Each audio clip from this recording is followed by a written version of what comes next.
Egipto nació a la sombra de estos acantilados que mecieron a la joven civilización hasta su madurez. Desde estas áridas rocas, su pueblo se aventuró por desiertos inhóspitos, cuyos límites han protegido a Egipto de invasiones durante milenios. En estas llanuras secas, los egipcios empezaron a vislumbrar su destino. Sus sueños necesitaban un sustento y el río Nilo alimentó su ambición trayendo comida y vida a estas orillas. Vida y respuesta.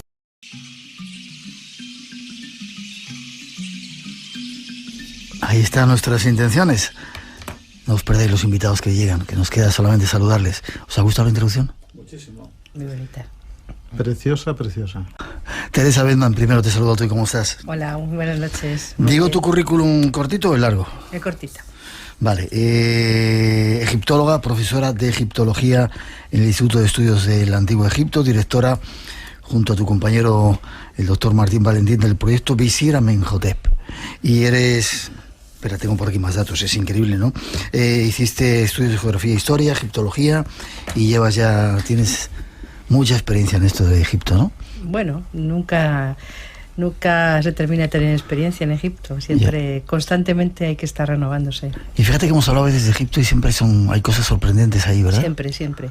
Vale, yo pido disculpas a nuestros oyentes porque a veces dicen, habláis demasiado de Egipto, pero hay tantas cosas que contar, ¿verdad? Francisco, Martín, Valentín, ¿y cuál es el otro nombre? Tienes un montón de nombres. Hola, tengo 4 nombres, Francisco, José, Martín, Valentín. Licenciado en Derecho por la Universidad Complutense, hiciste el doctorado de Egiptología sobre religión, espera a ver qué más tengo por aquí, egipcia, y eres también el director del Instituto de Estudios del Antiguo Egipto y director de esa misión arqueológica en la que pudimos estar con vosotros en Egipto. Qué placer fue aquello, gracias por estar con nosotros. Gracias a vosotros porque fue una noche inolvidable. Lo fue. Déjame que siga presentando a más personajes que han venido a vernos. El doctor Ángel Serrano, buenas noches. Hola, buenas noches. ¿Estás nervioso? Encantado, Miguel. No. Médico, antropólogo forense, director de un centro de salud, así como profesor universitario y tutor de residentes y estudiantes de medicina y miembro también de ese Instituto de Estudios Antiguo Egipto y antropólogo del proyecto Visir Amenhotep. ¿Cuánto tiempo llevas interesado por Egipto tú? Desde que nací, iba a decir, pero creo que fue un poquito después. Aproximadamente desde que empecé a ver esas imágenes, esas pirámides, esa esfinge, esos sarcófagos, esas momias, incluso siempre. ¿Y qué suerte tienes ahora de estar ahí tocándolas? Es como un sueño, no doy crédito. Claro, por eso decíamos en esa introducción que Egipto es un sueño. Déjame que presente a Alejandro Serrano, estudiante por ahora en el último curso. Alejandro. Eso espero, que sea el último curso. Sí. En la Universidad Complutense de Madrid. Y egiptología lo estás haciendo en la Universidad de Manchester. Eso es, en la Universidad de Manchester, a distancia, compaginándolo junto con la carrera de historia en la Universidad Complutense, junto con la excavación, que llevo ya 3 años, y junto con otros cursos y clases que imparte el Instituto de Estudios del Antiguo Egipto. Bien. Tienes algunas cosas que contarnos misteriosas, ¿no? Decías. No, todavía no las cuentes. Porque se me enfadan. Poco a poco. Eso, poco a poco. ¿Qué tiene Egipto que... Hoy veía un documental en la 2, en nuestra cadena, que decía que la fascinación no es de ahora, es de muy antiguo. Los romanos, los griegos estuvieron fascinados también por Egipto. Todos los pueblos que iban ahí los querían machacar estaban fascinados por Egipto. ¿Qué tiene Egipto? Egipto es... sin duda es la puerta a la trascendencia, es un sitio donde ya lo hablamos en Luxor cuando estuvimos allí, es un sitio donde los puntos de energía están vivos. Egipto es la madre. Es que describir esto es difícil. Yo la sensación que tengo es que es el punto con el cual se referencian todas las personas sensibles que han sido y que somos, con necesidad de hacer una peregrinación para saber un poco quién somos, de dónde venimos y a dónde vamos, en términos un poco manidos, ¿no? Pero es la realidad. Egipto es la madre. La cuna también de nuestra civilización. Sin duda, absolutamente. Es decir, todo lo que precisamente hace atractiva esta civilización para el mundo occidental, mediterráneo en el que estamos, es la conciencia inconsciente a veces de que todos nuestros puntos fundamentales de la cultura o de la manera de ver el mundo, la cosmovisión, son comunes con Egipto. En Egipto nacen. Y desde allí se han vehiculado hacia nosotros, desde el punto de vista histórico, pues a través de Roma, etcétera, el cristianismo. Pero forma parte de nuestra estructura folclórica y antropológica, sin duda. Hemos cambiado de escenario. Hace poco tiempo estábamos ahí en Luxor, en vuestra sede, y mucha gente se sorprendió, Paco, de las cosas que decías, de que muchas de las piedras tenían vida. Te contamos la experiencia, que íbamos a hablar de nuevo de ello, de Sekhmet, y alguien como tú, tipo serio, arqueólogo, reputado, de los más importantes de España, de Europa, del mundo, de repente dice que... Lo que dije, que lo digo sin ningún tipo de rubor y en cualquier lugar, porque es la realidad, que aquello tiene vida, que aquello es el fruto de una civilización que no estuvo haciendo las cosas por hacerlas durante más de 4.000 o 5.000 años, al menos, sino que los puntos de energía, las sensaciones de encontrar el conocimiento disperso se encuentran perfectamente en Egipto, y que cuando uno empieza a trabajar allí no hay más remedio que aceptar estas realidades con toda la prudencia, pero aceptarlas como algo que existen y conviven con uno mismo. Qué bien y qué valiente, qué bien como tú lo digas. Teresa, ¿para ti qué significa Egipto? El porqué de mi existencia, por ejemplo. O sea, yo, como decía Ángel, yo creo que desde que nací estuve pensando en Egipto, pero no, fue unos poquitos años después cuando descubrí, también siendo muy niña, que quería abrazar Egipto, que quería ser egiptóloga, y realmente creo que desde ese día no he parado un solo segundo de pensar en Egipto. Yo tengo nada más la gran suerte de que mi compañero es el doctor Martín Valentín, y estamos todo el día, pero todo el día, menos las horas que dormimos, pensando, hablando, investigando sobre Egipto. O sea, yo realmente soy una mujer con muchísima suerte, así que para mí Egipto, la razón de mi vida. Para vosotros, ¿qué significa Egipto? Ser breves, porque tenemos un montón de cosas que preguntaros y que desarrollar. Tú has dicho eso, que desde pequeños ya me enseñabas con ello, y tenéis suerte porque habéis hecho realidad vuestro sueño. Ese sueño, efectivamente, ese sueño que tenemos. Yo creo que todos los que tenemos ese sentimiento, esa atracción por Egipto, es en realidad, sí, en trasfondo, un sueño que nos sigue y que nos alumbra muchísimos momentos de nuestra existencia, que cuando no estás pensando en tu profesión, en tu actividad habitual y demás, de pronto se te aparece y te trae esas imágenes que, aunque no hayas estado en Egipto, es como si las reconocieras desde siempre, a miles de kilómetros. Es una cosa misteriosa. ¿Quieres decir algo, Alejandro? Sí, yo en mi caso también lo siento como algo innato. No sabría marcar un momento en el que dije, Egipto me gusta. Simplemente es algo que he llevado dentro y que, por supuesto, a través de mi padre, el doctor Ángel Serrano, pues también ha sabido manifestar a través de mi persona, y esto que dicen de que los padres siempre transponen sus sueños a los hijos, pues en mi caso ha sido así, solo que también es mi sueño, con lo cual es doblemente satisfactorio. Y el hecho de poder estar los dos compartiendo el trabajo, y un trabajo tan gratificante como es el de estar allí excavando en Egipto, pues sin duda es un grandísimo regalo. Ya. Quizás que antes hemos estado ahí, somos reencarnaciones de gente que hemos estado en Egipto, porque quizá por esa fascinación. Yo he visto gente que va a Egipto y se vuelve loca de repente, le entra ahí como el síndrome de Jerusalén y... Bueno, el tema de si la reencarnación existe o no... No vamos a entrar en ello ahora. No, es muy difícil. Ahora sí que existe lo que se llama el déjà vu, o sea, aquello que conoces, aquello que te es familiar, tan familiar como tu propia casa, tu hogar, ¿no? Los olores, la luz, los sonidos, la luna en medio de la noche cuando hay luna llena y puedes percibir cosas interesantes. Realmente no sé de qué se trata, pero sí que tengo yo personalmente la percepción de que cuando estoy allí estoy en mi casa, estoy en mi hogar. 2:21, 1:21 las Islas Canarias. No voy a dejar que contéis los demás. Hay muchas cosas que esta noche queremos contaros. 900-137-137. Si queréis que os respondan a estas preguntas que siempre tenemos acerca de Egipto, estos son los invitados idóneos esta noche. Pero hay cosas que queremos contaros además. En el alba de la historia, 2500 años antes de Cristo, una civilización construyó los monumentos más grandes del mundo. 13 millones de toneladas de piedra fueron transportadas a través del desierto. ¿Por qué? ¿Qué les impulsó? Los egiptólogos nos dicen que sirvieron para construir las tumbas de 3 faraones.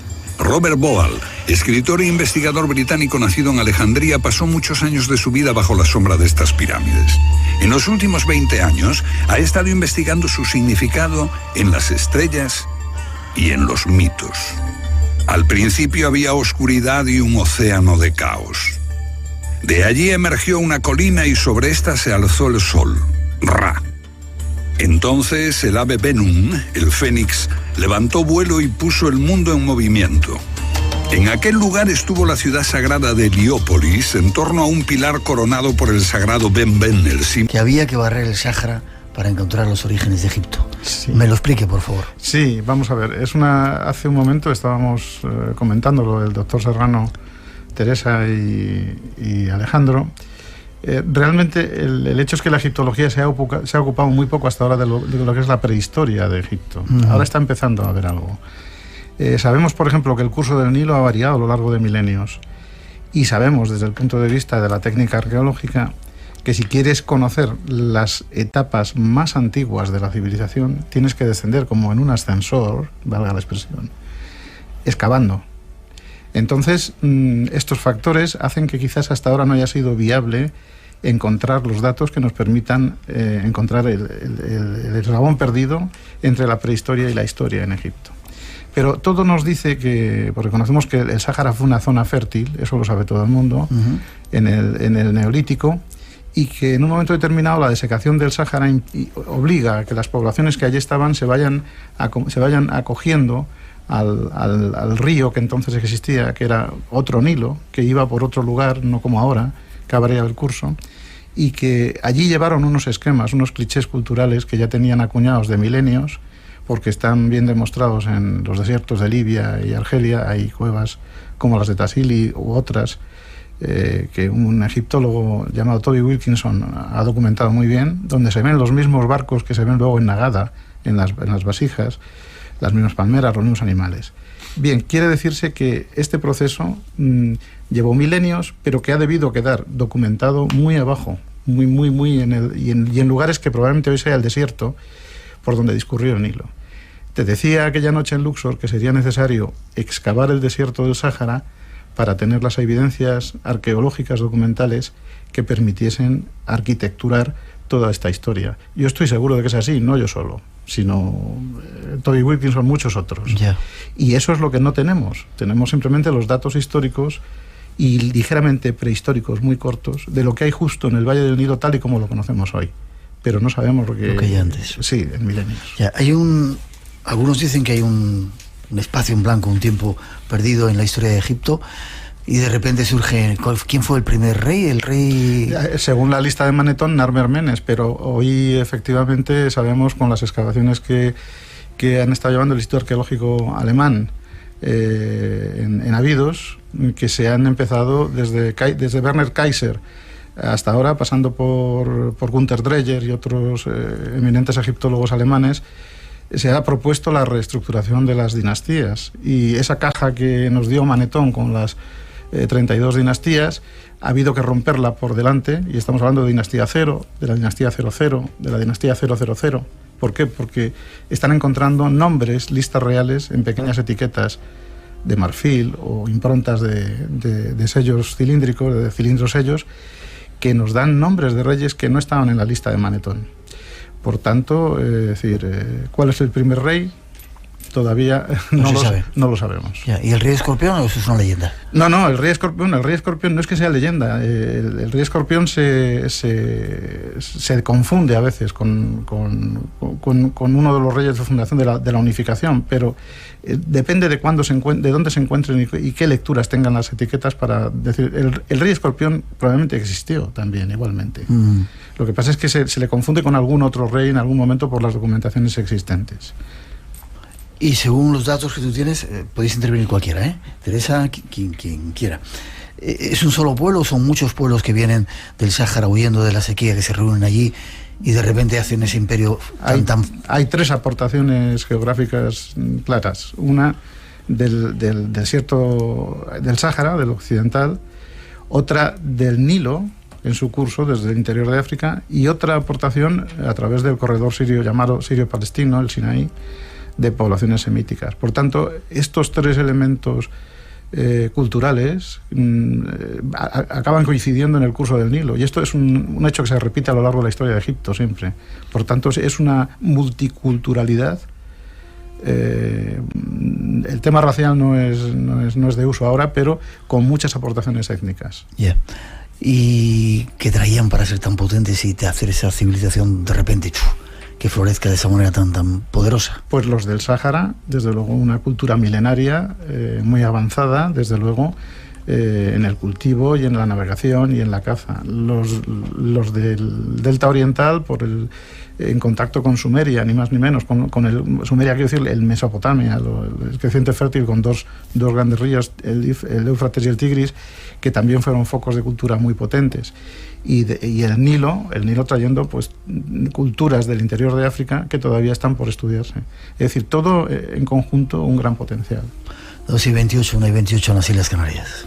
Espacio en Blanco, en Radio Nacional, con Miguel Blanco. Esta noche de nuevo yendo a los orígenes de Egipto para tratar de dar respuestas a esa civilización portentosa. ¿Y dónde quedan los extraterrestres entonces?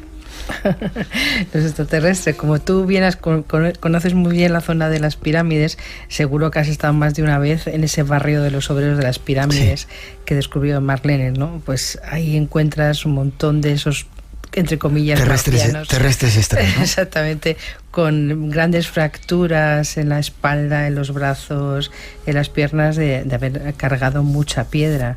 Pero yo quería apuntar un poco más lo que decía Francisco hace un segundo, pero fijaros si nos falta un montón de información porque ya en esa dinastía 1 la que nos dice Manetón, que es la primera, Egipto tiene comercio con lo que hoy conocemos como la zona de Afganistán, porque se han encontrado, claro, muchos collares de lapislázuli, y lapislázuli nada más que viene de Afganistán. Entonces, claro, en ese momento ya ese comercio. ¿Cómo es posible que una cultura que están haciendo ya tenga ese bagaje comercial con un sitio además tan lejano como es Afganistán, que se sabe que nada más puede venir por el corredor sirio-palestino, como decía Francisco, pero posiblemente viniese también por mar, ¿no? Que llegase al delta del río. O sea que nos falta mucha parte de la historia, y esa historia hay que encontrarla en la zona del Sáhara, que habría que barrer, claro, como decía Francisco. ¿Vais a barrerlo vosotros también, no? No creo que con nuestro proyecto Visina Mejote, con todo lo que tenemos suficiente. ¿Cuántas dinastías hay reconocidas? 32 salvo error o omisión. 32. Sí. Vale, y queda mucho por conocer todavía. Una pregunta también hacían nuestros oyentes. Se dice siempre que el 20% ya se ha excavado, queda un 80%. Vosotros que estáis ahí a pie de obra... Es difícil dar porcentajes, pero con el común conocimiento que tenemos, y según en qué puntos de Egipto, porque tenemos que tener en cuenta que Egipto ha sido excavado puntualmente en los mismos sitios, pero que queda mucho por excavar, ya sea porque son sitios inhóspitos, alejados, o porque son difíciles. Yo creo que es muy difícil decir si es el 80, el 90 o el 100. Hay lugares donde se ha excavado mucho y otros donde se ha excavado muy poco. Y nosotros somos un ejemplo de un lugar, un puntito en la necrópolis tebana que no se había excavado nunca y donde estamos descubriendo el 100% de lo que hay. Quiero decir, y cabe que vamos a descubrir mucho más. En general, yo creo que queda mucho por descubrir en Egipto. Mucho, mucho. Uh-huh. ¿Todavía tumbas de tesoros tan increíbles como el de Tutankamón? Tumbas reales, bueno, sabemos que todavía, por ejemplo, Amenhotep I todavía no se ha encontrado la tumba, aunque hay quien dice que sí, pero yo creo que no. Hay un profesor polaco, Andrzej Niwiński, que está tratando de encontrarla en Deir el-Bahari. Por tanto, quedan tumbas de reyes. En el Valle de los Reyes todavía no solamente hubo gente real, reyes enterrados, sino más gente que sabemos que pertenecía a familia real, pero no eran reyes en sí mismos. Y de necrópolis privadas, pues es indiscutible que queda muchísimo. O sea que quedan tumbas como la de Tutankamón, no lo sabemos, pero secretos muy grandes y grandes sorpresas, sí, muchísimas. ¿Faraones importantes para vosotros? Amenhotep III. Amenhotep III, sin discusión. Y Hatshepsut. Hatshepsut, Amenhotep III y luego Amenhotep III. Sí, Ramsés y... Sí, importante, Ramsés II. Hubo muchos faraones importantes, pero para nosotros, quizás por el periodo en el que estamos trabajando, es este periodo del cisma márnico, de la gran revolución de Latón, el que nos tiene atrapados, ¿no? Entonces, Amenhotep III, Ajenatón. Y algunos que han tenido la suerte de ver el tesoro de Tutankamón, que era un faraón de tercera regional, ¿no? Bueno, yo no sé por qué dicen eso de tercera regional, y también me fastidia mucho cuando se dice el faraón niño. Hombre, en Egipto, cuando la media de edad, que ahora el doctor Serrano nos hablará de las medias de edades que estamos encontrando en nuestra tumba, y en nuestra zona, ¿no? Porque son muchas tumbas. Una persona en Egipto con 19, 20 años, 22 máximo, que es lo que se da a Tutankamón, hombre, no era tan niño. Entonces, bueno, pues el Tutankamón pertenece a ese periodo convulso que es la vuelta otra vez a la tradición después de la locura de Ajenatón, y entonces, bueno, pues quizá su muerte fue demasiado precipitada, y por eso su tumba fue un poco precipitada, y lo tuvieron que enterrar de una forma todo apelotonado, ¿no? Pero el doctor Serrano puede explicar un poco más el tema de las medias de edades que nosotros estamos encontrando, por ejemplo, en la tumba del visir, que no solamente es del visir, sino que además estamos encontrando una necrópolis, y hablando de esas cosas que quedan por descubrir, 7 tumbas más que tenemos pendientes de que España... ¿Que lo podéis decir o...? Sí, se puede decir. Sí, sabemos, están fechadas y fichadas, quiero decir, lo que no hemos entrado. No hemos entrado, pero no están abiertas, o sea, no están violadas. No sabemos. La percepción es que probablemente muchas de ellas no. Qué chulada. ¿Media edad en Egipto, doctor? Pues en la excavación que trabajamos tenemos la suerte, entre comillas, de que es una verdadera necrópolis por circunstancias que saldrán más adelante.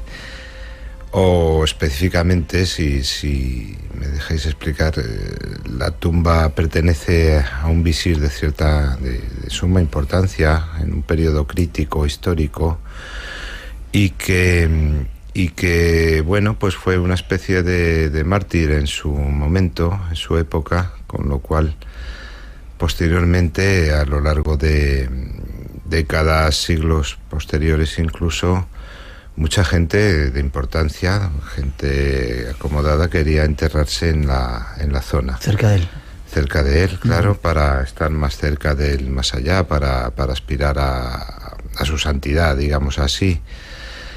Con lo cual, esto viene a colación de que tenemos una verdadera necrópolis, abundancia de enterramientos a lo largo de diferentes épocas, y de enterramientos de personas de distinta condición, digamos, a partir de un cierto grado de nivel social.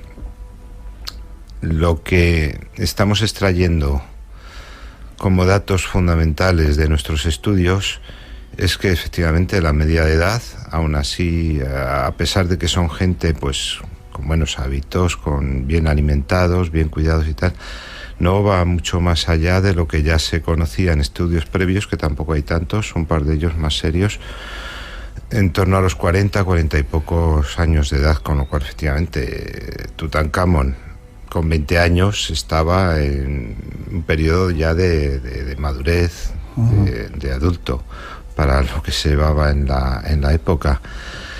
Y al revés de lo que conocemos hoy en día, los hombres tenían una esperanza de vida un poquito, ligeramente superior a las mujeres.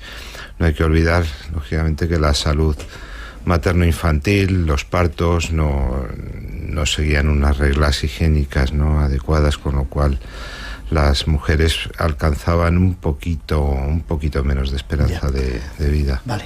2:36, están las preguntas de los oyentes. Os pido que seáis breves porque hay mil cosas que quiero preguntar. Dice por qué se representa al faraón Akenatón de esa manera tan deforme, con la cabeza tan rara y con esa barriga. Bueno, hay teorías, quiero decir, los médicos, y aquí tenemos un médico que nos puede hablar más de esto, el síndrome de Marfan, el de Froelich, algún otro.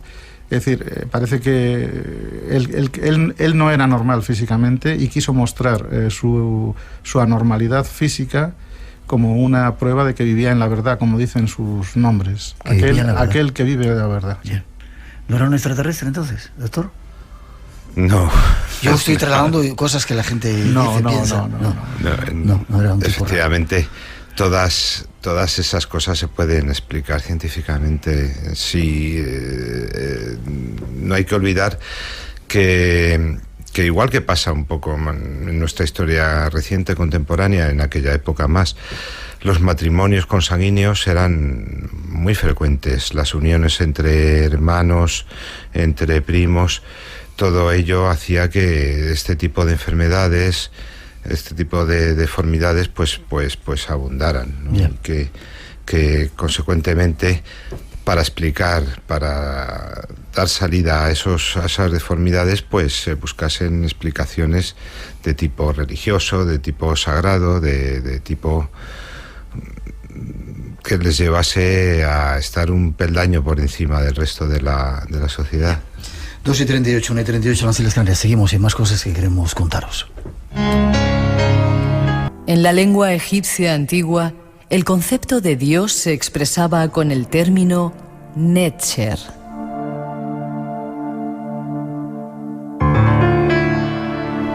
Ellos creían que los Netzeru o dioses eran la manifestación de los diferentes elementos de una o varias funciones cósmicas que actuaban y se manifestaban por sí y en virtud de su propio determinismo. Por ello, el egipcio siempre trató de ganarse a la divinidad correspondiente por medio de los actos rituales, que eran a sus ojos actos propiciatorios, por medio de los cuales se conseguía influir en la esfera divina para conseguir lo deseado o impedir lo temido. La magia es el elemento que ahora nos interesa conocer en la cultura egipcia. ¿La magia proviene de Egipto? Pregunto. Me estoy comiendo el programa yo entero, pero luego ganan yo. Sí, pero me gustaría que tal. La palabra magia no hace justicia. La palabra magia habla de los magos persas y es algo que utilizamos para entendernos, porque ellos utilizaban otra terminología y otra concepción. Ellos normalmente hablaban de las palabras divinas, de un Netzer, que eran los jeroglíficos. Los jeroglíficos en sí mismo era una manera de hacer magia, porque era la posibilidad de propiciar. Pero, desde luego, si alguien inventó la manera de actuar en lo sensible, antes que nadie, probablemente antes que otros muchos, yo creo que fueron los egipcios. Ya. ¿Lo tienen? ¿Quieres decir algo, Teresa? No. ¿Lo tienen escrito en papiros? Sí. Lo tienen escrito por todas partes. La cuestión es que hay que comprenderlo en esa vía. Los egipcios crearon algo que yo llamé en un libro que publiqué hace unos años, Los magos del Antiguo Egipto, lo que llamaríamos magia de Estado. Es decir, el faraón era el primer mago y su gran acto de magia residía en preservar la obra de la creación del primer día, para que todo estuviera en equilibrio, que el Nilo creciera, que la sangre fuese potente, que los enemigos no atacasen Egipto, etc.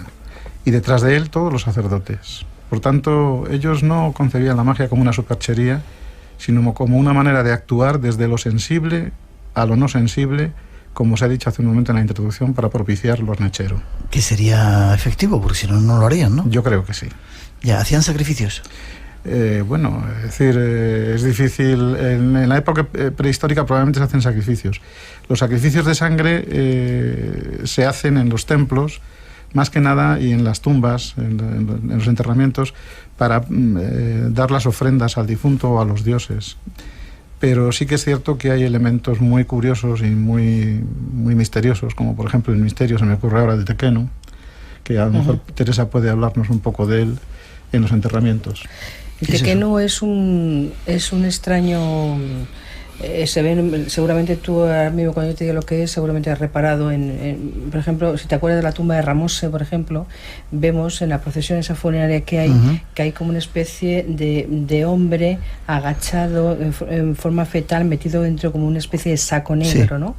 Bueno, pues eso, parece ser que es como una especie de renacimiento que hay del difunto, o sea, saliendo como de la placenta materna hacia la nueva vida, ¿no? Eso es magia. Y Alejandro nos podía hablar, por ejemplo, del tema de los amuletos con los que se protegían toda la población de Egipto, no solamente los reyes, ¿no?, sino toda la población. En un momentito, ¿vale? De acuerdo. Yo sobre el tequeno una cosa. Sí. Es decir, que es algo que está sugerido por un gran egiptólogo, lo digo para no ponerlo en mi boca y que salten los resortes, que se llamaba Alexandre Moret. En una obra magnífica que escribió, que se llamaba el Egipto Sagrado, los misterios de Egipto, no recuerdo ahora mismo, hablaba del tequeno y directamente sugería a través de sus estudios que ese hombre que iba dentro de esa piel, la piel mesca, una piel que evocaba efectivamente la placenta, era un sacerdote o una persona que prestaba sus fluidos vitales para hacer la ceremonia de apertura de la boca de la momia y devolverle todas las funciones vitales a la momia. ¿Todo tipo de fluidos? Todo tipo de fluidos vitales. Espirituales. Todos hemos oído los cuentos de las brujas que sorbían la energía vital espiritual a los niños, etcétera. Que por cierto, estos cuentos siempre vienen de Egipto. No tenemos textos que nos hablen precisamente de este asunto porque era una cuestión misteriosa, mistérica, esotérica, pero Alexandre Moret lo deja entrever y yo creo que si no tenía ningún fundamento. Ya. ¿Había magia negra? ¿Practicaban magia negra para hacer daño? Absolutamente, de protección, claro, por supuesto. Hay modelos de estatuillas execratorias en todos los museos del mundo donde figuran enemigos que han sido conjurados, enemigos de Egipto o del faraón, que han sido conjurados, por ejemplo, el asesinato de Ramsés III en la conjura del harén, se sabe que allí hicieron magia execratoria para quitar el nombre y el espíritu a los que habían participado en este magnicidio, y hay piezas en los museos que se ven enemigos que llevan escrito en el pecho, en barro, un nombre que no es el propio del personaje representado, sino uno que le han cambiado el nombre, y luego rompían estas imágenes en un acto de auténtica magia negra. 2:46, 1:46 en las Islas Canarias. Esta noche, en Espacio en Blanco... Me llamo Fox Mulder. Desde mi infancia me ha obsesionado un polémico fenómeno global. La razón, mi hermana desapareció cuando yo tenía 12 años, a causa de lo que creo que fue una abducción extraterrestre. Mi obsesión me condujo al FBI, donde investigué casos de fenómenos paranormales bajo el amparo de una unidad llamada Expedientes X. No os lo perdáis, nos lo trae nuestro compañero David Cuevas en la segunda parte. Te toca contarnos historias. Alejandro, Usbepti, ¿qué es eso? Usepti. Yo lo digo. Los Usepti son unas pequeñas figurillas que todos habremos visto en los museos o en revistas. ¿Pequeñitas? Momiformes, eso es, que representan un difunto momiforme con una azada y una bolsa a su espalda. Esto es porque serían servidores del difunto en el más allá, que se encargarían de trabajar en los campos por el difunto, por eso llevan la azada y la bolsa para las semillas.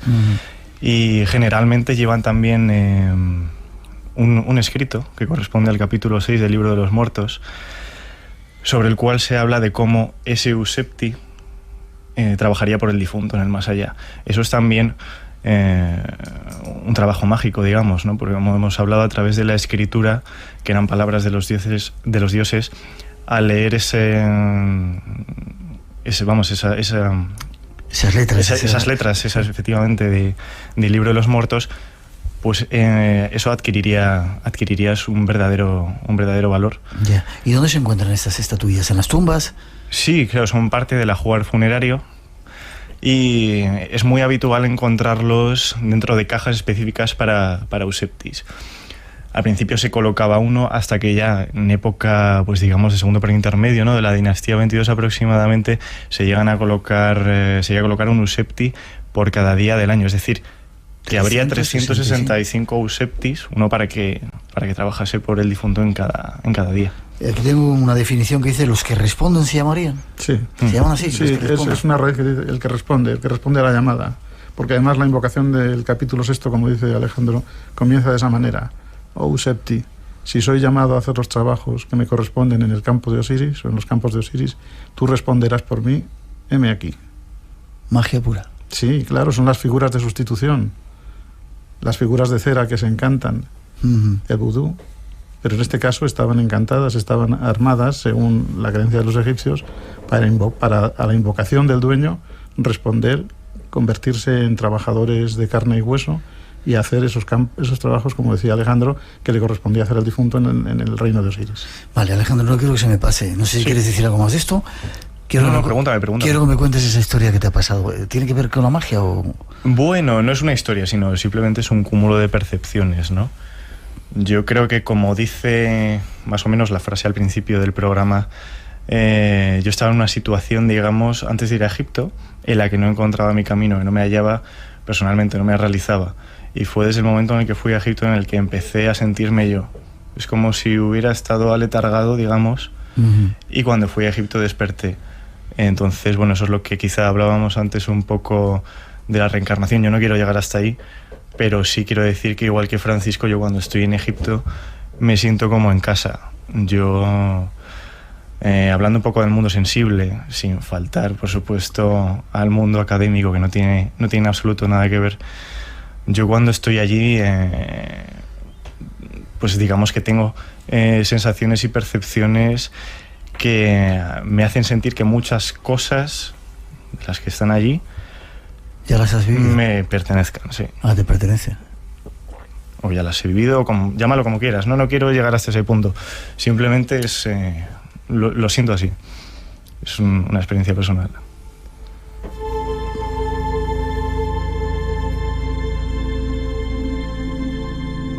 Espacio en Blanco. Tu cita con el misterio en Radio Nacional. 900-137-137 por si queréis preguntar algo. ¿El diablo existía? ¿O existe en Egipto? ¿Existía en Egipto, en el antiguo Egipto? Había no uno, había muchos. ¿Sí? Claro, había espíritus contrarios, por ejemplo, a la navegación de la barca del dios Ra por la noche y por el día. Apophis, una gran serpiente que se empeñaba en que la barca de Ra no prosperase en las horas nocturnas para volver a salir por el este por las mañanas. Pero el concepto de diablo, tal y como lo tenemos acuñado nosotros en nuestra cultura, ha habido una variación.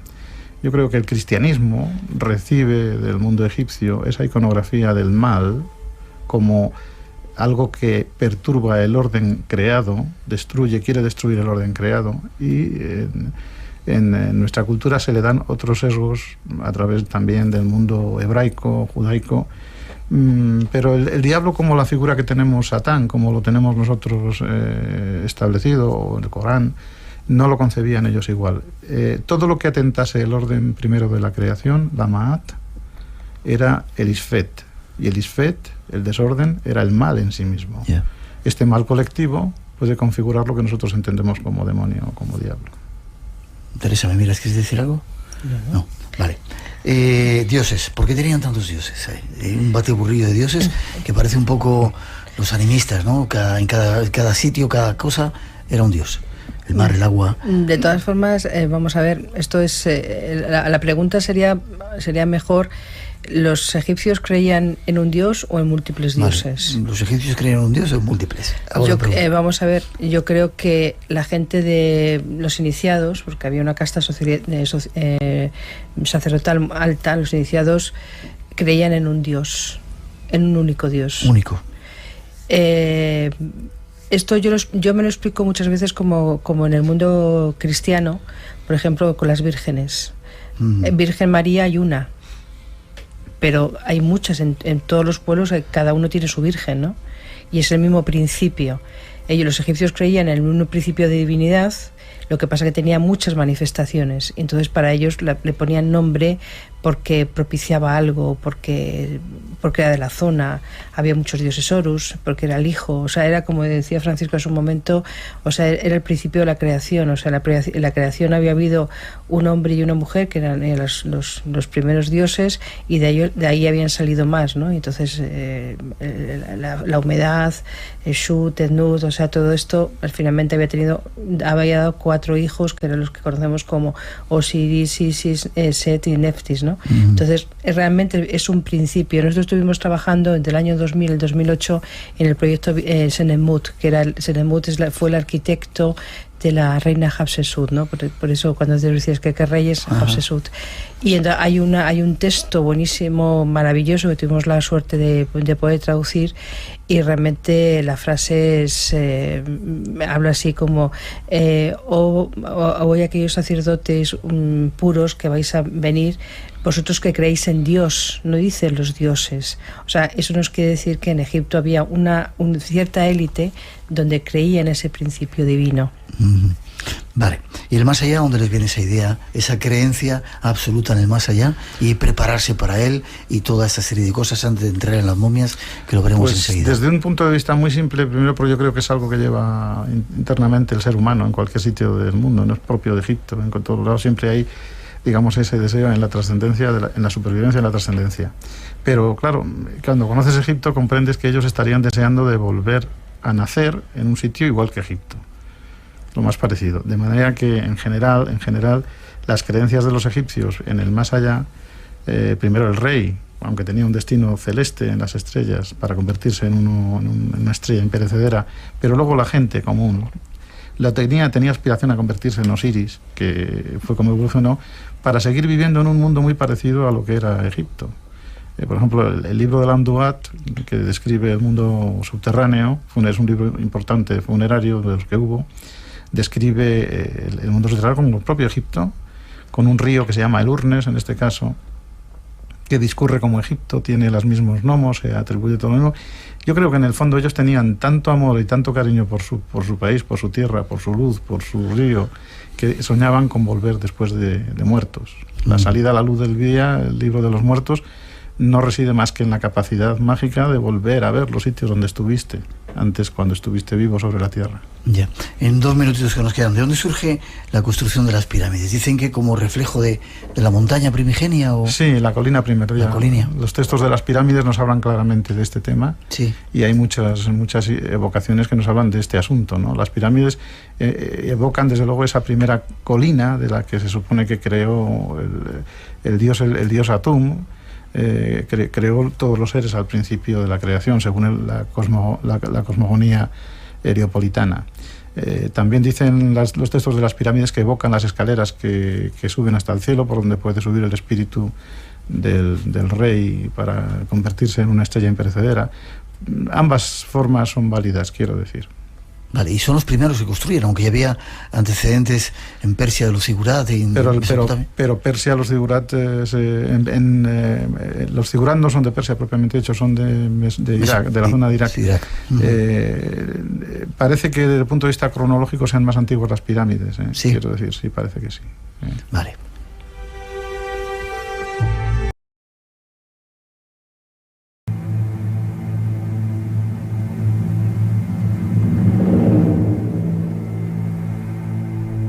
Esta noche son muchas las visitas y los temas que os tenemos preparados. Comenzaremos yendo hasta un lugar lleno de terrores.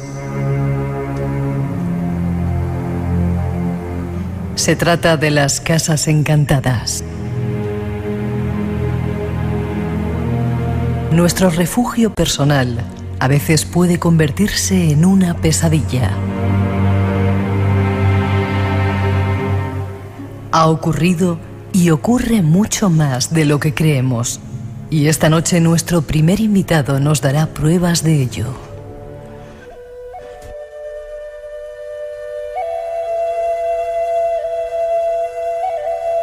Seguiremos tras las huellas de un pueblo de leyenda, los huicholes.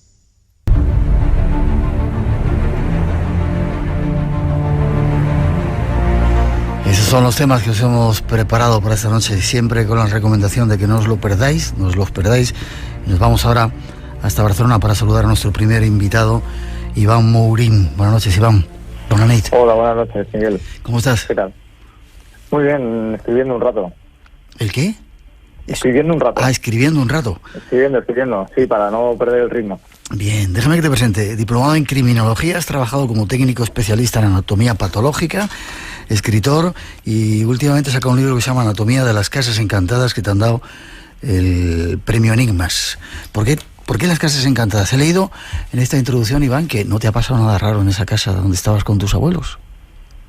No me ha pasado nunca nada. A ver, sí que tenía una atracción especial por la casa. La historia que he ido investigando con el tiempo sí que era un poco siniestra quizás, pero no me ha pasado nada. Lo que pasa es que sí que el tema del misterio me ha traído siempre. Ya. Y bueno, tenía mucha documentación y me apetecía escribir un ensayo y era el momento. Vale, ¿y por qué las casas encantadas y no cualquier otro tema? Quizás porque es uno de los temas que más me atraen, el misterio que esconden las viviendas, toda esta ambigüedad, ¿no? Ya no solamente de fenómenos paranormales, sino cómo nuestra mente nos juega malas pasadas en situaciones especiales. Ya. Qué curioso es eso de las casas encantadas, que es uno de los lugares que más terror pueden producir, ¿verdad? Sí, la verdad es que sí, a un sitio que se supone que tiene que traernos calma, que es nuestro refugio, y que nos pueda jugar tantas malas pasadas, la verdad que es sorprendente. Vale, pues vamos a hablar esta noche un tema que a veces a algunos les da miedo, de algunas casas encantadas que ha investigado nuestro invitado, lugares que a veces ponen los pelos de punta. Escuchad. Las casas están vivas. Es algo que todos sabemos. Nos lo dicen nuestras terminaciones nerviosas. Si guardamos silencio, si escuchamos, podemos oír cómo las casas respiran. A veces, en la oscuridad de la noche, las oímos gemir. Parece que tuvieran pesadillas.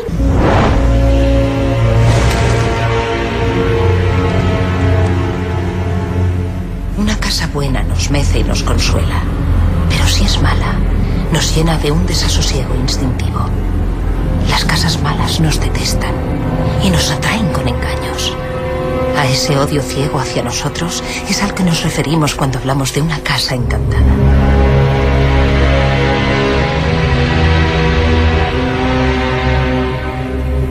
Una casa es un cobijo, un cuerpo con el que cubrimos nuestro ser.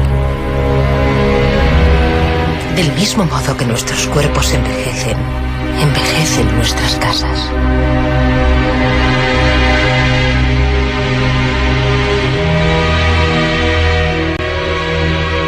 Del mismo modo que nuestros cuerpos, las casas también contraen enfermedades.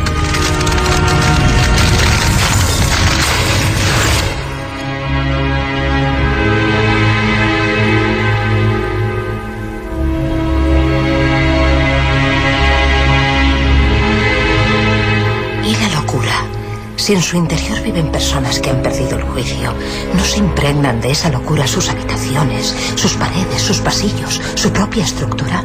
¿No tenemos todos la sensación de que a veces la locura nos tiende sus brazos?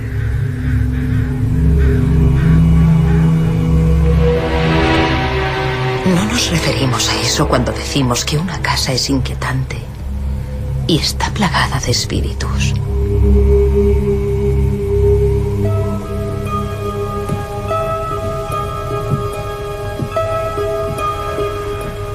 Decimos que es una casa encantada, pero lo que realmente queremos decir es que ha perdido el juicio.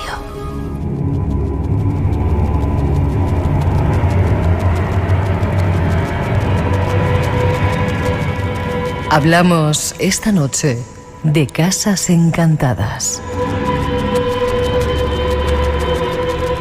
Las casas son seres vivos y como tales pueden empatizar con todo lo que sucede en su interior, desde acontecimientos felices hasta las tragedias más terribles.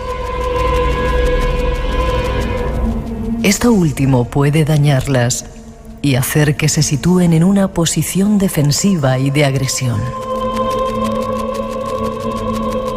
Entonces es cuando puede comenzar la pesadilla.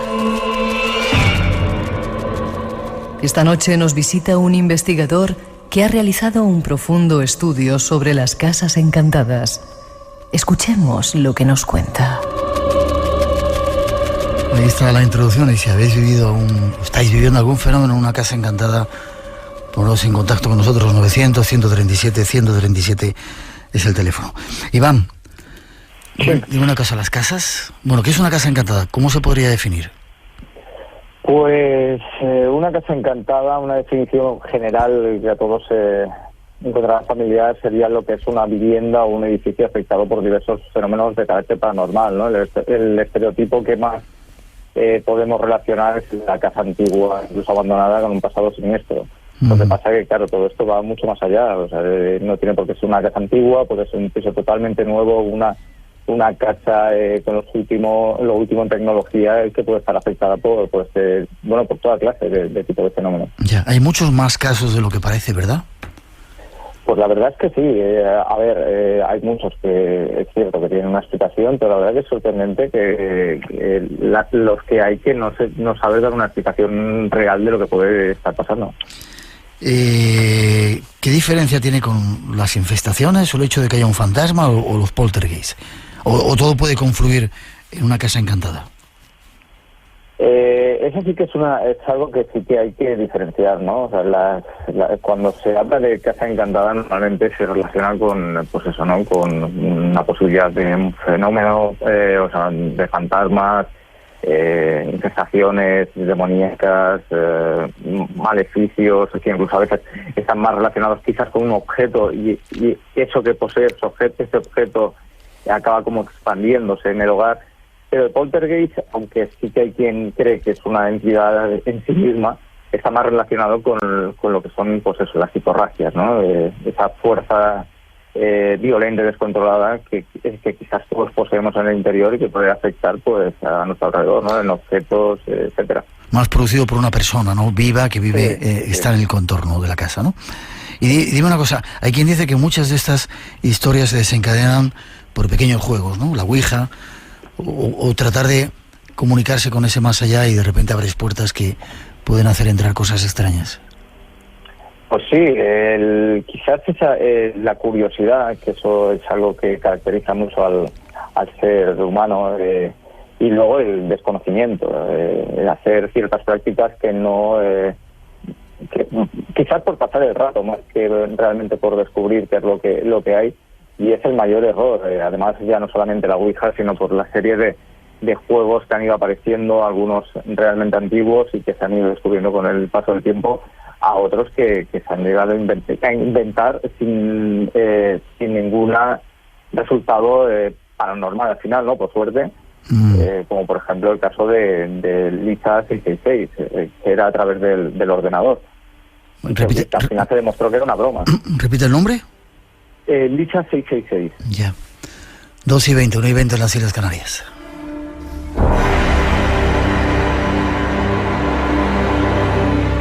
Espacio en Blanco, en Radio Nacional, con Miguel Blanco. Iván, tú has estudiado en tu libro algunos casos de casas encantadas. Dime alguno. Quizá la casa más encantada es uno de los capítulos que cuentas. Pues la casa más encantada, eso es curioso porque tenemos esa costumbre de quizás etiquetar las cosas, ¿no? O sea, sobre todo los objetos, los lugares, y sobre todo con el tema de las casas, ¿no? O sea, desde el hotel más encantado a eso, ¿no? A la casa más encantada. Una que quizás más se haya popularizado vendría a ser la de la rectoría de Borley, a raíz de Harry Price en Essex, en Inglaterra. Pero lo más curioso es que con el tiempo van apareciendo nuevas casas que parece que quieran sustituir a estas casas.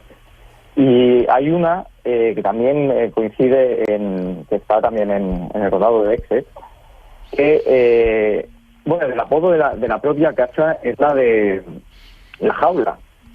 ¿Jaula? La jaula, el pueblo de Saint Osyth. Y esta vivienda, el origen de la vivienda es que era una prisión para 14 mujeres que estaban acusadas por brujería y además también estaban sus hijos. Y al final, posteriormente eran ejecutadas. Entonces, una de las presas, que se considera una de las brujas más famosas del país, que era Ursula Kemp, fue ahorcada en 1582 y se dice que estuvo allí en esa casa. Y entonces, a raíz de esto, la que fue la última propietaria, una mujer que se llamaba Vanessa Mitchell, dio a conocer una serie de fenómenos paranormales que vivió en la casa, ¿no? Desde ventanas y puertas que se abrían, objetos que levitaban, la aparición de 3 fantasmas, 2 que eran hombres, otro que era una mujer que parecía que podía ser una de estas brujas con un cuenco con hierbas que le espacía por la cabeza. Y bueno, fue un fenómeno que llegó hasta el diario The Sun, y que esto sirvió para que pudiera hacer una serie de investigaciones y se llegó a encontrar unos huesos de procedencia humana en el sótano. Ya. Las casas, como decíamos en esa introducción, son algo vivo y se van cargando con los sentimientos de la gente que las habita. Sí, para bien o para mal. Yo creo que sí. Además, ahí yo recuerdo un caso que además aparece en el libro, en una casa en Villisca, en los Estados Unidos, donde uno de los fenómenos más fuertes, más concentrados, se encuentra en el desván. El desván se supone que, porque en esta casa los familiares, un matrimonio, sus 4 hijos y 2 niñas vecinas que estaban una noche allí, fueron asesinados, y se piensa que el asesino estuvo refugiado en ese desván durante horas, y que esa furia que quizás estuvo acumulando durante horas hasta el momento del crimen, quedó condensada en este desván. Entonces hay testigos, y además hay testigos gráficos de gente que ha ido allí a pasar la noche para hacer investigaciones, y que salen con arañazos, con moratones, y que parece que esa entidad o esa fuerza que ha quedado en esa zona los empuja para que la abandonen. ¿Decías que ocurría en Ibiza? No, en Villisca, en los Estados Unidos. Ya.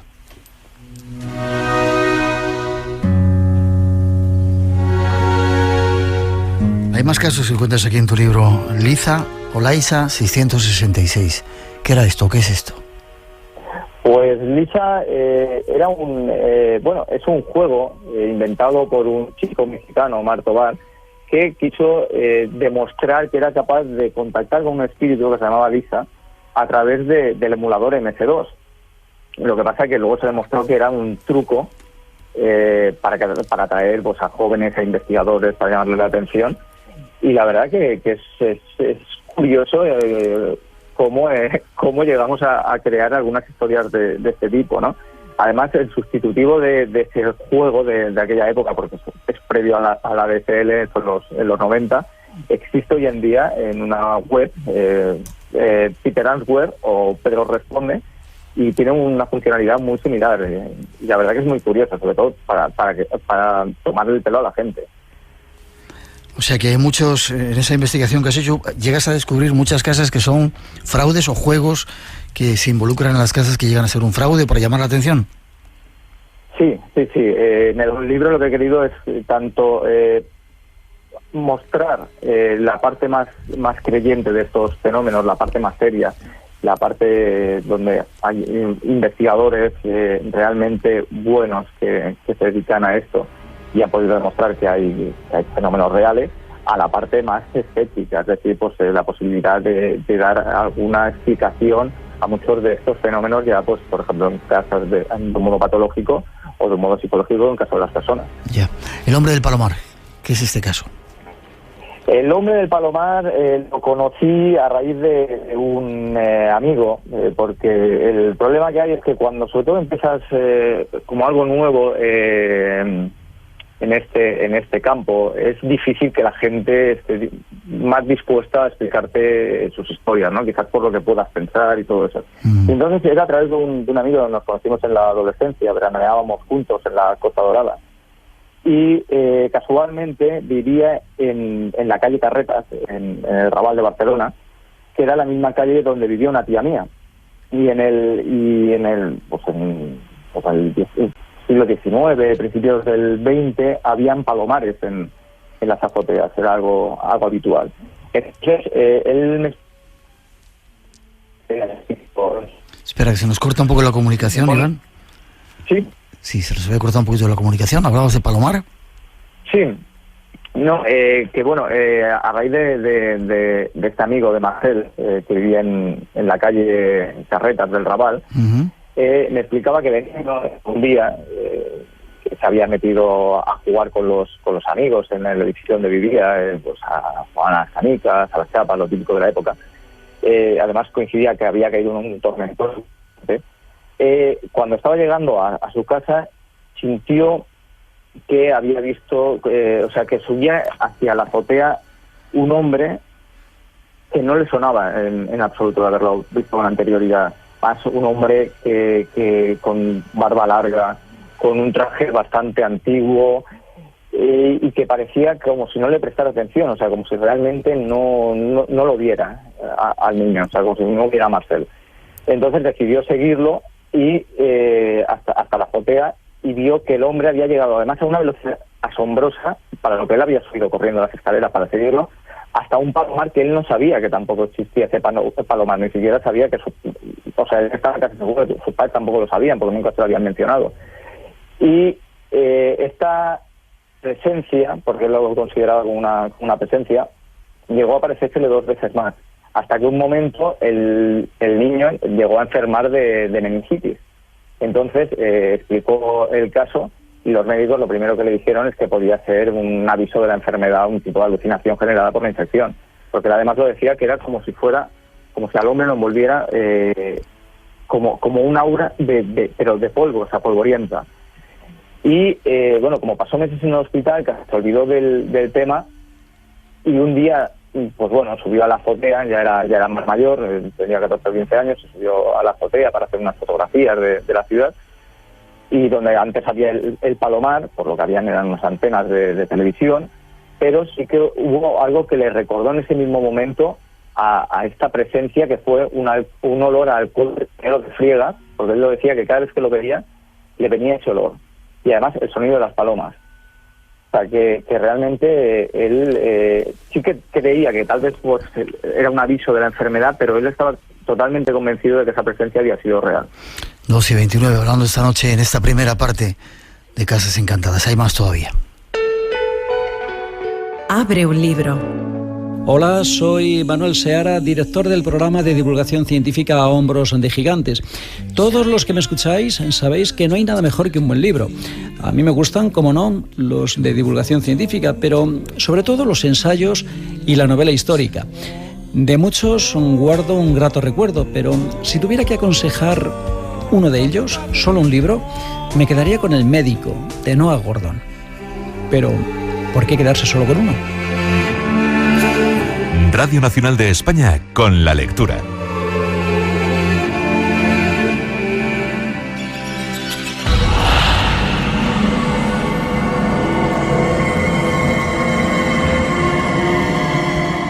Dentro de la casa, el dormitorio es nuestro refugio más íntimo y personal. Sin embargo, en ellos, durante la noche, parece existir un peligro desconocido. Extrañas presencias, sensaciones desconocidas, terrores. Entremos en esos dormitorios donde habita lo desconocido. Nuestro invitado nos da más datos. Iván, hemos elegido esta segunda parte para hablar de dentro de las casas, de los dormitorios, porque últimamente estamos recibiendo algunos mensajes de oyentes nuestros que dicen que ven o sienten extrañas presencias en los dormitorios. ¿Eso es habitual? Además, presencias muy negras. Iván, ¿estás por ahí? Sí, hola. Sí. No sé si me has escuchado la pregunta. No te he escuchado, perdona. Te decía que hemos incluido esta parte de los dormitorios porque últimamente tenemos oyentes que nos relatan experiencias extrañas con seres que aparecen de repente en su dormitorio, presencias muy, muy negras. ¿Es normal? ¿Lo has recogido en tu libro, en tus investigaciones?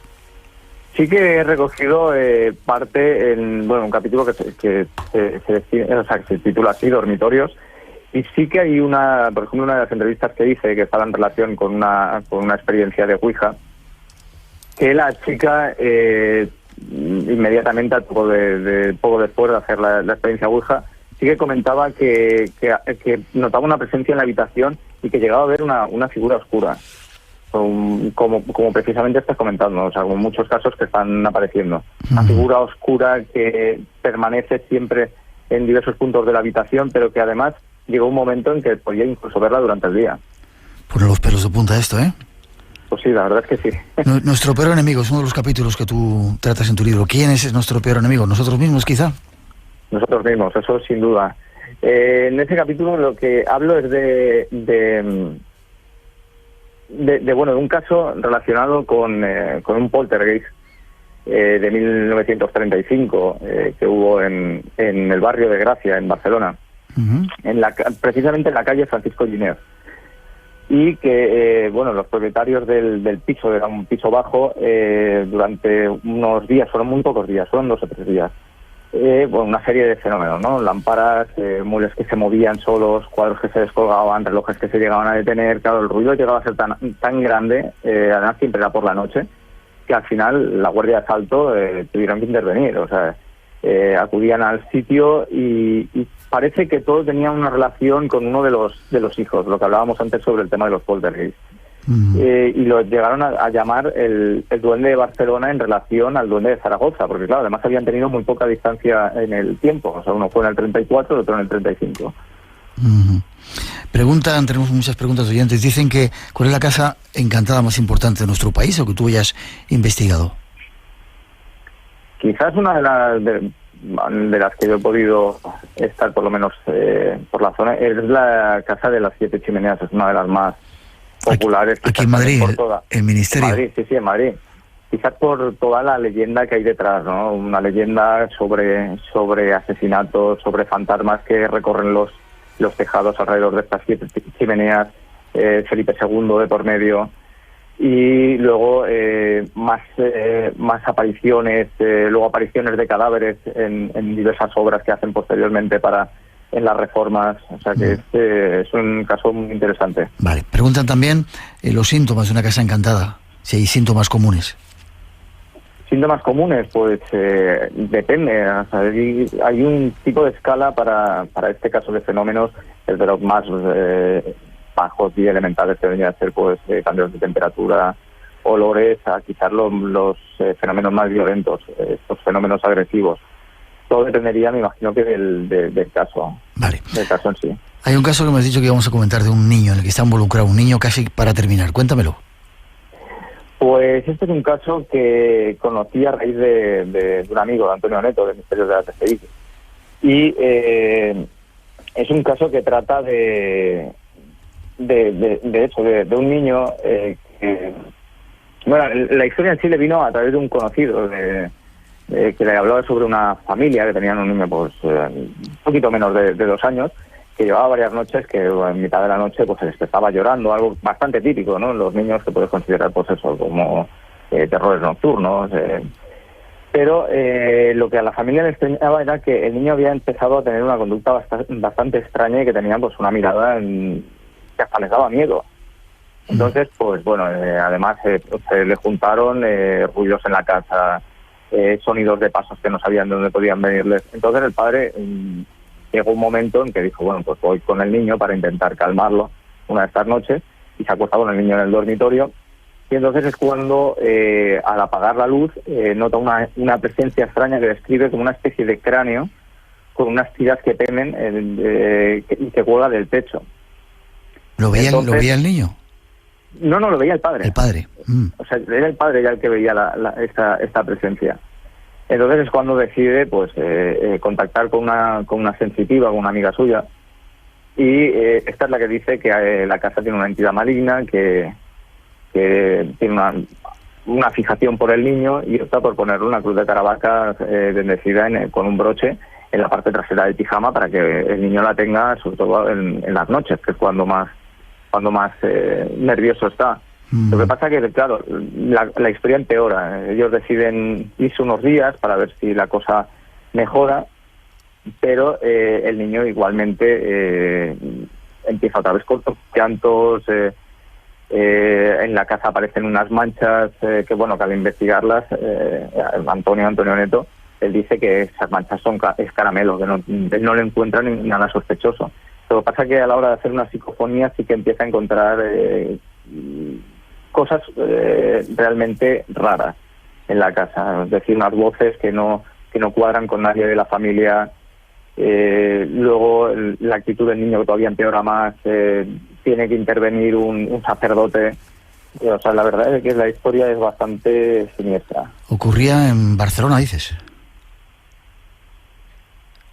¿Iván? ¿Hola? Sí, digo que ocurría en Barcelona esta historia. ¿Nos escuchas? ¿Hola? ¿Nos escuchas, Iván? Te iba a preguntar, Cilao. No te quería pillar así de sorpresa. Mientras solucionamos esa conexión, ¿los huicholes creen en espíritus y en fantasmas y en seres que nos visitan? Luego te saludo y te presento. Claro, vivimos en un mundo físico y en un mundo espiritual. Eso es definitivo. Sí. Sí. ¿Y forman parte de esta vida nuestra? Sí.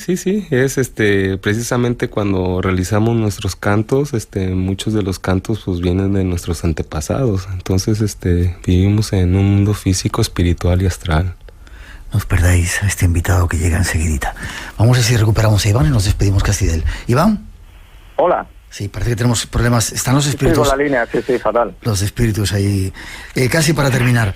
Es curioso porque se puede decir que este fenómeno de las casas encantadas es un fenómeno objetivo, porque ya se puede incluso medir, no sé si tocar, pero hay aparatos que nos dan pruebas exactas de esas presencias. Estoy recordando algunas imágenes de niños que están tranquilos en su cama y a través de esa cámara que algunos padres tienen para controlarles, ven cómo llega alguien o está por allí, sin que ese alguien exista, ¿no? Son hechos objetivos lo de las casas encantadas, ¿no? Sí, hay sobre todo material gráfico, que yo creo que eso es uno de las cosas principales para poder demostrar que esta serie de fenómenos existen. Es decir, desde las grabaciones relacionadas con las psicofonías a grabaciones de vídeo o la propia fotografía. Bueno, déjame que ponga la musiquita y te despido.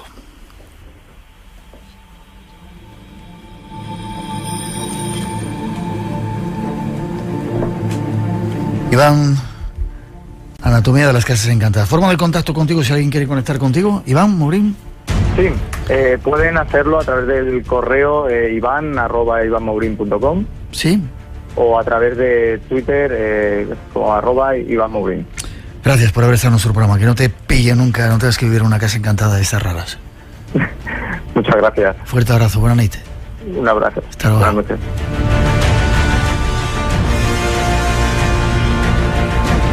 Dos y 39, cambiamos un poco el escenario para recibir a nuestro siguiente invitado. Llegado desde México, para que queremos contaros una pequeña historia. Escuchad. Esta noche, en Espacio en Blanco. La cultura celta y germánica utilizaba el arte del tatuaje con fines bélicos.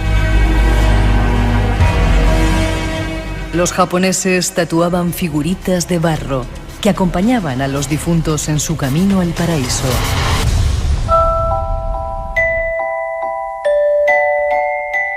Siempre me gustaron las muñecas de porcelana, tal vez porque tienen algo inquietante, algo que consigue perturbarte cuando llevas mucho tiempo mirándolas. La que me regaló mi abuela tenía un solo ojo. Sin embargo, era mi muñeca favorita. Éramos inseparables. A mis amigas no les gustaba. Ninguna quería jugar con ella. Y yo acababa siempre jugando sola. Pero mi muñeca y yo no necesitábamos a nadie. Quiero mucho. Y yo también. Mientras fuera de día. Por la noche era otra cosa.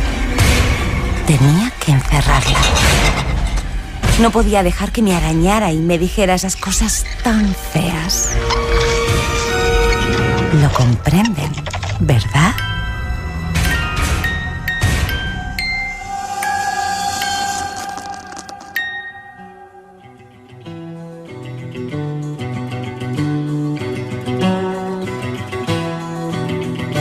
A veces en las casas, no solamente son las casas, sino extraños juguetes, hemos hablado algunas veces de ello, cuidado.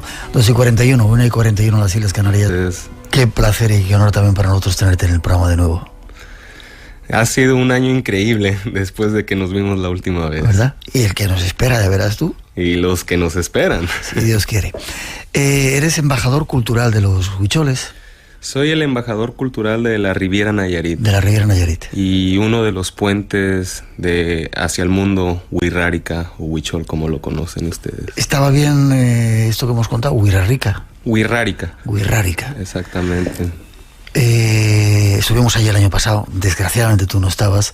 ¿Me dejas que ponga primero? Bueno, vamos a hablar primero de los huicholes. ¿Por qué es la etnia más aislada o que se salvó un poco de esa dominación española? Es un tema muy interesante porque cuando llegó la conquista española, la mayoría de las tribus decidieron pelear la conquista, ¿no? Y una de las razones por la cual la nuestra se mantuvo pura en esta estancia fue porque nosotros nos preferimos enfocarnos más a la vida espiritual. Originalmente habitábamos en 5 estados de lo que es México, ¿no? Nayarit, Jalisco, Zacatecas, Durango y San Luis Potosí, pero conforme llegan los españoles nos refugiamos en la Sierra Madre Occidental. ¿En ese estado de Nayarit y...? Principalmente en el estado de Jalisco y Nayarit, pero sí, es por eso que nuestros templos aún se encuentran en estos 5 puntos que te acabo de mencionar. ¿Siguen existiendo esos templos? Afortunadamente siguen existiendo, pero la conquista la seguimos peleando. Ahora no en forma de conquistadores, ahora en forma de mineras que están invadiendo y atentando en contra de nuestras tradiciones. Nuestros territorios. ¿Cómo cuántos sois? De acuerdo al último censo del cual tengo noción, quedamos 65,000 personas que todavía son parte o considerados de este linaje. ¿Y estáis todavía muy enraizados con la tradición? Desafortunadamente, tenemos las dos caras de la moneda, ¿no? Y nosotros estamos conscientes de que vivimos en un mundo de dualidad. Y así como hay la parte ortodoxa, de la cual nosotros estamos luchando para preservar y mantener, también hay una parte que pues lamentablemente ha sido contaminada. Ya. ¿Me dejas que sea un poco crítico? Claro, yo estoy aquí para compartir un poco de lo que sé. Vale, fuimos a Nayarit, yo tenía mucho interés en entrar en contacto con los huicholes y conocer un poco tu cultura. No estabas tú, desgraciadamente, y nos llevaron a una comunidad, había que pasar con un barco, era un lago, un pantano. Llegas a una presa. No me acuerdo cómo se llama, ¿era una presa? Sí, la presa de Huamilpa. Vale, y nos llevaron a un poblado que habían montado allí, ¿no? Yo me quedé sorprendido porque tenían internet, tenían un centro médico, está muy bien, ¿no? Tenían luz, yo creo, tenían de todo. Claro, y esto se debe a que al pueblo que te llevaron es uno de los pueblos que está abierto a visitantes, ¿no? Y obviamente han querido adaptarse para que quien los visite tenga sea accesible a estas cuestiones, ¿no? Que son de la modernidad. Vale, no es nada criticable eso. No sé si quieres decir algo. Voy a decirte la parte crítica. De repente, yo quería ver al chamán y a Maracame y a la gente de allí, y llegó uno con una trompa. Tenía una borrachera, tocando un violín, que aquello era algo insufrible, y haciendo una serie de cosas tremendas, y dije, pobrecito, ¿no? Sí, lamentablemente esta es la parte triste, ¿no? de nuestra tradición, porque Tahuerrica o Potrero de la Palmita, que fue... Potrero de la Palmita, sí. Estoy seguro que visitaste ese poblado. Es un poblado nuevo, ese no es un poblado que ha existido milenariamente, y eso se debe a que cuando se construyó esta presa, inundaron sus sitios sagrados y obviamente tuvieron que reubicarlos. Entonces, ¿qué sucede cuando tienes un lugar asentado en armonía y llegas y destruyes sus templos? Prácticamente les estás sacando el corazón mientras ellos están vivos, y se refleja de esta manera. Después de que no tienen sus templos, ¿cómo van a consolar ese dolor? ¿A base del alcohol o buscan escapatorias, ya sea modernizándose o lamentablemente el alcohol sí ha sido un factor que ha afectado mucho nuestra tradición? Ya, es curioso porque muchos de los pueblos, etnias antiguas o indígenas que han sido eso en Norteamérica, que los han llevado a reservas, de repente la gente cae en el alcohol y en drogas y todo eso, ¿no? Es lo mismo, las reservas, en mi opinión, en la actualidad son los holocaustos. O sea, porque... ¿Holocaustos qué es? Holocaustos, como tuvieron, sí. Exactamente, como tuvieron a los judíos, es exactamente, los tienen en reservas, o sea, los tienen prisioneros, o sea, los destierran de su lugar, los destierran o los mueven de su lugar de origen, y estas son las consecuencias lamentables. México, para hablarnos un poco de su gente. Esa era la parte crítica. De cualquier forma nos gustó estar allí. Ellos iban con sus trajes, con esa cantidad de color que tienen los... Perdóname que los llame huicholes. No hay problema, es algo común, entonces nos adaptamos a todo, ¿no? Vale. Hay gente como tú que estáis tratando de seguir con la tradición, mantenerla viva. De hecho, no sé si se puede decir, tú eres un... ¿Maracame? Maracame. ¿Qué es, gobernador Maracame o chamán? ¿Qué sería? Maracame viene siendo un líder espiritual, un sanador, un psíquico, simplemente viene siendo la persona que tiene el conocimiento completo. Cuando llegas a ser un Maracame, prácticamente es cuando llegas a ser un licenciado, un arquitecto. Es como el grado más alto y el respeto más alto que puedas recibir. ¿Y eso cómo lo has conseguido? ¿Cómo lo has aprendido? En mi caso, para nosotros nunca vas a decir yo soy Maracame. Es imposible. Quien te da el nombramiento es tu misma gente. Afortunadamente, mi padre y yo vengo de un linaje de Maracames. Supuestamente mi abuelo fue uno de las últimas personas que podía ser como un nahual, ¿no? Quien se podía transformar en diferentes seres, no solamente en ser humano. Desafortunadamente, por las envidias que existían alrededor, lo asesinaron, pero pues yo vengo de un linaje de Maracames. Mi linaje es un linaje ancestral e inclusive en mi familia actual hay unos Maracames que son los encargados de los centros ceremoniales de más importancia y más ortodoxos en la actualidad, como viene siendo el de Pochotita, siendo mi tío Poncho, uno de ellos que es uno de los que carga ese conocimiento ancestral. Yo no te puedo decir que yo soy un Maracame, pero lo que sí te puedo decir es de que mi padre me inició en este camino desde los 9 años y precisamente en cuanto yo regrese a México estaré haciendo esa etapa de graduación. ¿Cómo me gustaría estar ahí contigo? ¿Cuándo es? ¿Se puede asistir? Yo me apunto enseguida, ¿no? Bueno, vale. Sí se puede asistir definitivamente porque eso es algo que decide mi maestro, mi padre y yo. A lo que vamos aquí es de que se ocupan realizar ciertos pasos. Nunca hay una fecha fija, ¿no? Hasta que realices tus pasos, es cuando te realizas. Y te van a nombrar ahora en estas próximas fechas, si Dios quiere. Pues vamos a ver cómo nos va. Estamos listos. Vale. Dime una cosa, ¿cómo te enseñó tu padre toda esta serie de cosas desde que tenías 9 años? ¿Tenemos tiempo para charlar? ¿Estás a gusto? Claro, yo estoy con el corazón abierto. Y pues afortunadamente yo soy un puente, ¿no? Yo no te voy a decir que soy la persona que vive en las montañas y soy tradicional hasta el tope, ¿no? Sería una mentira de mi parte, porque lo que he sido yo es un puente. He estado viviendo en 3 mundos, ¿no? Ya sea el mundo mexicano, el mundo en el universo y el mundo wixárika, ¿no? Pero a lo que voy con esto es de que el conocimiento que se adquiere es un conocimiento que realizas conforme a pasos. Eso significa que tienes que visitar sitios sagrados, significa que tienes que sacrificar ciertas cosas como abstinencia sexual, tienes que ir a los templos, ofrendar y simplemente desconectarte de lo que viene siendo toda la sociedad y enfocarte en tu presente. A lo largo, hemos hablado algunas veces contigo de ese camino, ¿te han ocurrido cosas? Definitivamente, yo nací en la cultura y cierta guía definitivamente la recibí de mi maestro Don Julio, quien es uno al cual lo admiro porque él es uno de los pocos Maracames en la actualidad que no bebe ni una gota de alcohol. Entonces el conocimiento que he adquirido, al cual mi padre me inició desde los 9 años, fue comenzando en un viaje de místico usando nuestra llave y el corazón sagrado jicuri, que viene siendo la planta que conocen los mestizos como el peyote. Obviamente esa experiencia a los 9 años pues te abre los ojos, ¿no? Y te hace dar cuenta que nuestra mente es como una computadora, ¿no? Desde que naces, mientras estás en la sociedad, existe la religión, existe el dinero, existe la escuela y tu mente te están programando.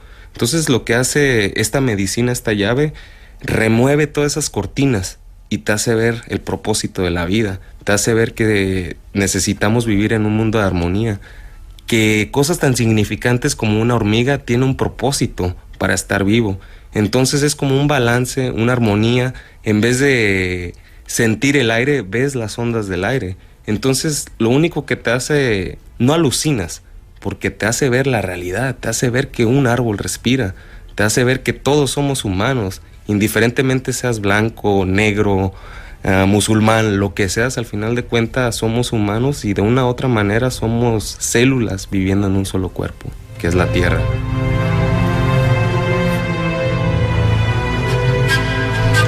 Qué grande eres, cada día te veo más grande, Silao. Pues aquí estamos nuevamente, hemos reencarnado en este cuerpo ahora. Dime una cosa, Carlos Castaneda fue alguien que popularizó el uso, bueno, su brujo, don Juan, que le ayudaba y le introdujo en ese mundo de las plantas, de las llaves. ¿Algo ocurre también parecido en vuestra cultura? ¿Utilizáis lo que nosotros llamamos el peyote? ¿Cómo lo llamáis vosotros? Hikuri. Hikuri. Y representa, cuando nosotros... Tenemos 3 minutitos antes de las noticias y luego seguimos, para que sepas. Claro, cuando nosotros canalizamos o comulgamos con esta planta de poder, nosotros estamos comiendo el corazón de Tamatzikau Yumari. Tamatzikau Yumari viene siendo el venado azul, que es el creador de nuestra vida tradicional. Entonces lo que él nos hace ver es prácticamente retroceder hacia nuestros ancestros y recordarnos el mensaje de la vida, ¿no? Que es vivir en armonía, sin alterar, sin mutilar a la tierra, sin dividirnos como estamos en la actualidad, ¿no? Nos han creado fronteras cuando en realidad deberíamos de estar unidos. No, estamos mutilando a la tierra cuando en realidad deberíamos de venerar a la tierra porque está viva. Lamentablemente en mis viajes últimamente lo que me ha pasado, escucho un lamento. Es un lamento enorme y muchas veces me frustraba hasta que le pedí qué era ese lamento. Ese lamento fue la Madre Tierra. ¿Por qué?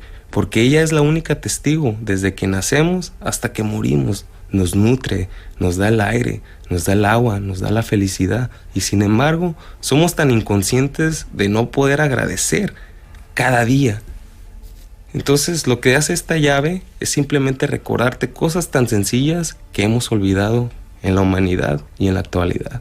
Ya, un minutito. Hay gente que dice que esa serie de cosas que se viven son alucinaciones, que no tienen nada que ver con esa realidad que pretendemos o pretenden algunos espiritualistas o algunos indígenas. Obviamente siempre vamos a recibir críticas, ¿no? Especialmente de las religiones, ¿no? ¿Por qué? Porque te hace ver que las religiones es algo diseñado por el humano para crear control y no liberarnos. Somos personas libres, pero estas cuestiones nos encarcelan inconscientemente.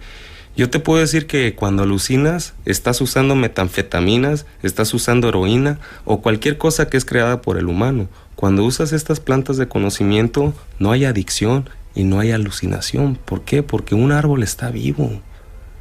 Está vivo, está respirando. Simplemente existe un tipo de comunicación universal que no es a base de voz, sino de telepatía o visual, como lo quieras llamar. Puedo hablar más extenso sobre este tema cuando tengamos un poquito más de tiempo. Vale, lo hacemos en un momentito. Todo eso sigue vivo en tu cultura y en tu gente. Sigue vivo, pero obviamente no vas a acceder yendo tú solo para allá, tienes que ir con uno de nosotros, porque para llegar a estos lugares no vas a llegar en una lancha o en un motor, ¿no? Tienes que llegar. Me has adivinado el pensamiento, hace tiempo que te lo llevo pidiendo, bueno, no sé si lo haremos, ojalá algún día ocurra, pero sigue vivo para vosotros, me refiero, vuestra cultura, la gente joven sigue... Ese es mi trabajo, recordarle a la nueva generación que esta información es tan importante y que la necesitamos rescatar. Mi trabajo es influenciar a las nuevas generaciones a valorar lo hermoso de la tradición y más que nada recordarles que es necesario.